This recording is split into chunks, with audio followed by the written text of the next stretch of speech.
Čaute priatelia, vítajte pri novom runlogu. Tento diel bude extrémne špeciálny kvôli tomu, že je tu niečo, na čo som sa rok pripravoval. Stojím akorát vo finiši dubajského maratónu, idem bežať 42 km.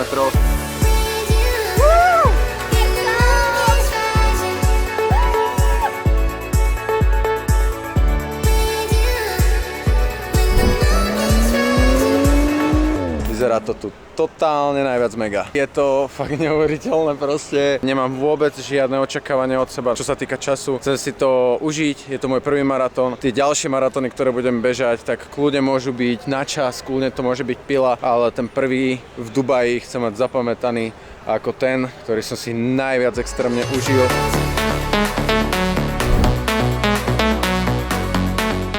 Ja začínam bežať o 6:30, dobehnem asi tak okolo 11:30, takže nejaké 4-4,5 hodinky. Bude sa bežať cez celé mesto. Mám pripravené aj nejaké gely, budú občerstvovačky, kde si môžem dať nejaký onťačík, banániček, donatík a tak. A ja som sa vyspal celkom dobre, síce som išiel spať o 9:00 a zaspal som na 2 hodiny, potom som sa na 1,5 hodinu zobudil a potom som išiel znova spať na ďalšie 3 hodiny, takže to nebol úplne ideálny spánok. Je to možno kvôli tomu stresu podvedomému, ale cítim sa fajn, mám dosť energie, takže si myslím, že to bude mega fajn. Idem si dať ešte banán, vodu.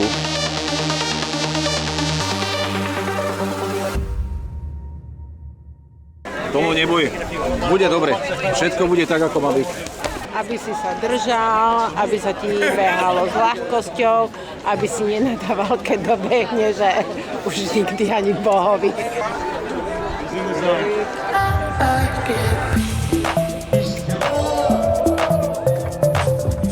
Tomo, drž sa! Akurát sme sa rozbehli, prešiel som štartom, je tu mega veľa ľudí a mega sa teším. Bude teraz mega dôležité sa nerozbehnúť príliš rýchlo, lebo veľa ľudí na štarte sa zbytočne rýchlo rozbehne a potom nevládzu, takže musím si tie sily rozložiť nejako rozumne a budem sa vám updateovať.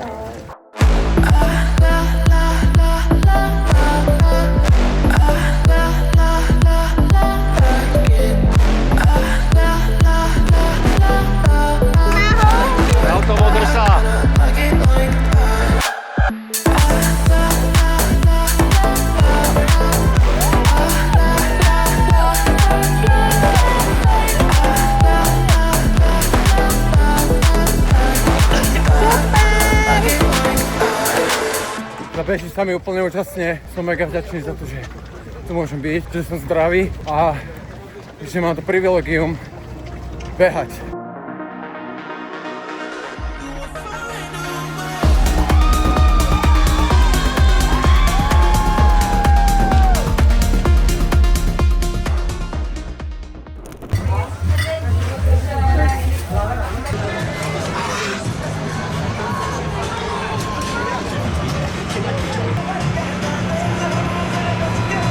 Priatelia, máme to za sebou. Ja som odbehol prvých 42 km v živote a dal som celý maratón.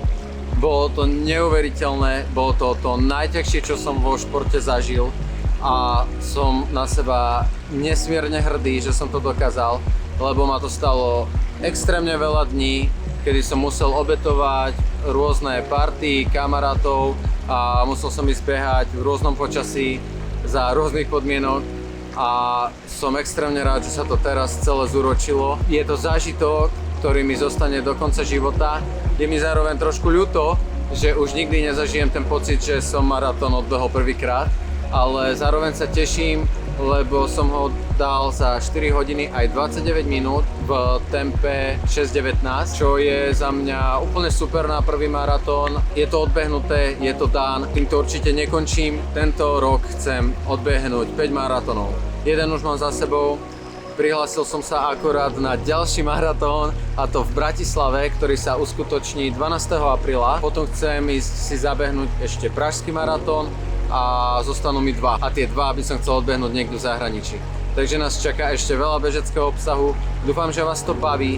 Ja vás poprosím, dajte mi teraz like, napíšte mi komentár a dajte určite subscribe, ak vás tento obsah baví, lebo dávam si s tým naozaj veľa roboty. Snažím sa vám ukázať niečo prínosné a nie len taký ten klasický influencerský bezvýznamný obsah. Budem mega rád, ak ma podporíte a budem vedieť, že som tento maratón nebežal sám, ale že som ho bežal s vami. Za toto som naozaj extrémne rád. A teraz si poďme toto tu ukázať, lebo toto, kde som, sa nachádza v našej budove, kde máme apartmán.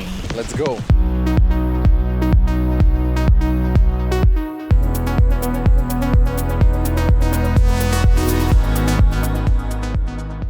Na prízemí sa nachádza takéto miesto, kde sú vysadené palmy. Tuto máme krásny, mega dobrý altano, kde sú rôzne grily, krby.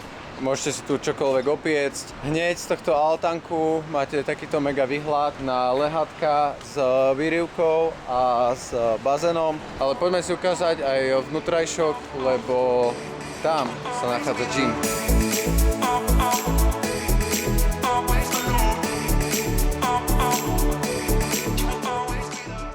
Idem si dať chill, potom vás hneď zoberiem na náš výlet na Blue Waters Island.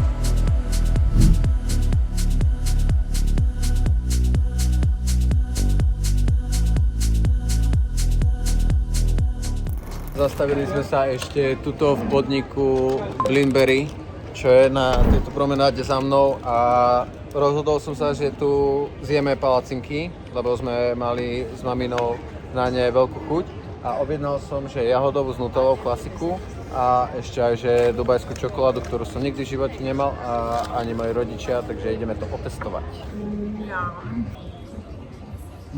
Dobre. Od 1 do 10? To je fakt. Dobre. Veľkú pusu. Máme veľkú pusu. Ale ja mi to zalepilo hubu. Dávam 9 z 10. Pôjde na Hero. Ti nedám právo to uverejniť. Myslíš, že sa ťa bude pýtať? GPT a je to. Myslela GDPR.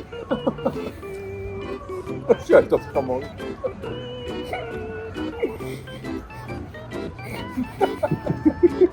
Priatelia, našiel som tu úplne super obchod. Volá sa, že Medkicks a majú tam všetky fashion záležitosti od Goyardu cez Chrome Hearts. Tu máme to najvyššie koleso sveta, brutálne. Tam sa koná nejaký event, na ktorý som nebol pozvaný.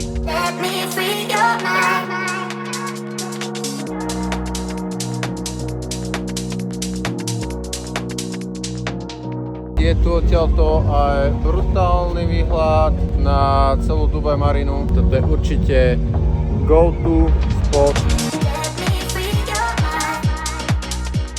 Priatelia, akorát sme prišli do Pinkberry Frozen Yogurt.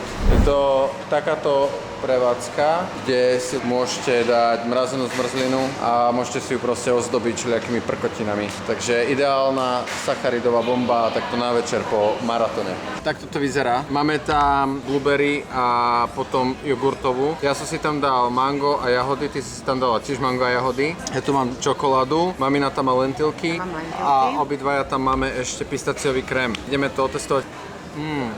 Má tu takú jogurtovejšiu konzistenciu. To je ako keď sa ti roztapá zmrzlina proste. A keď ti kvapka po korunku, na prsty a potom si to olížeš.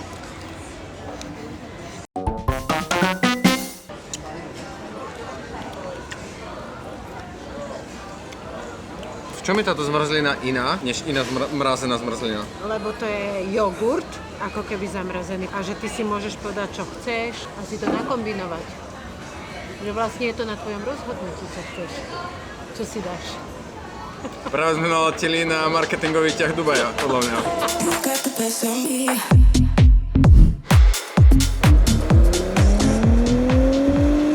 Dámy a páni, takto po maratóne sme sa ešte rozhodli zastaviť tuto u lokálca nášho kamaráta v miestnej reštaurácii. Majú tu mega dobré ceny, takto tu doplňame energiu na konci dňa. Poprajte nám dobrú chuť v komentároch, ak sa vám páči môj vohos, tak nezabudnite dať aj subscribe.